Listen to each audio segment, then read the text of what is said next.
Od ranih 90-ih živi u Parizu. 11 godina Natasha Payne provela je na mestu urednika ugledne francuske izdavačke kuće L'Age d'Homme.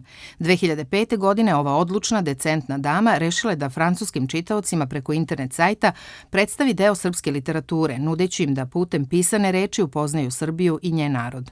Beskrajni plavi krug naziv je internet knjižare sa 350 prevedenih naslova, kao i izdavačke kuće koja je do sada štampala 6 knjiga iz srpske književnosti na francuskom jeziku.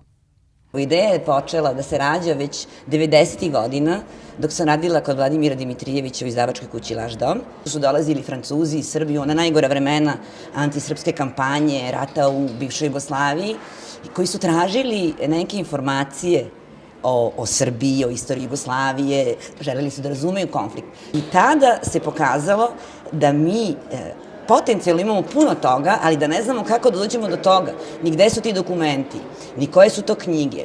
Ideja je prva bila da se to popiše, oformi, da se napravi jedna biblioteka.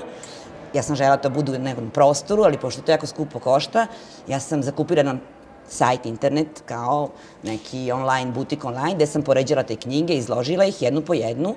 Iznenađena činjenicom da se u Francuskoj više od 30 godina nije štampala ni jedna knjiga o Tesli i da u godini kada je ceo svet slavio 150-godišnjicu njegovog rođenja, odlučila je da te 2006. godine da svoj doprinos štampanjem Tesline autobiografije Moji izumi.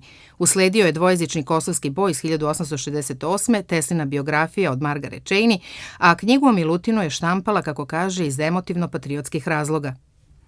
Ta knjiga obljena pre 20 nešto godina je rasprodata i nije dostupna publici bila. Ja smatram da ta knjiga treba zauvek da bude dostupna stranom čitaocu i domaćem čitaocu, jer to je jedno ogledalo srpskog mentaliteta koje je potpuno iskrivljeno za zadnjih 20 godina i u Srbiji i u svetu.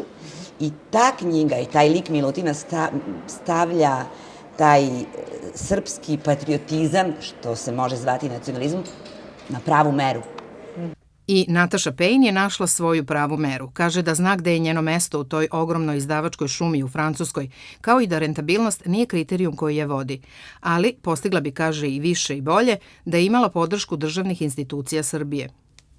Problem je što mi nikad niko nije odgovorio ni na jedno pismo. Ja mislim da od 2006. do 2010. nema kome nisam pisala u ministarstvima, zamenicima ministara, jednostavno nikada nisam dobila odgovor. Ja mislim da je veoma važno, bez obzira što sam ja odradila moj posao i radim ga dalje i od toga ne odustajem bez srpskih institucija, veoma je važno da se sarađuje sa Maticom, sa Ministarstvom za dijasporu, sa Ministarstvom za kulturu, ne znam koja je funkcija Ministarstva inostranih poslova i oni tu imaju neku ulogu, i da se ti naši pokreti, naše akcije neki način koordiniraju. To ne znači da se ja odričem svoje slobode i mojih ideja.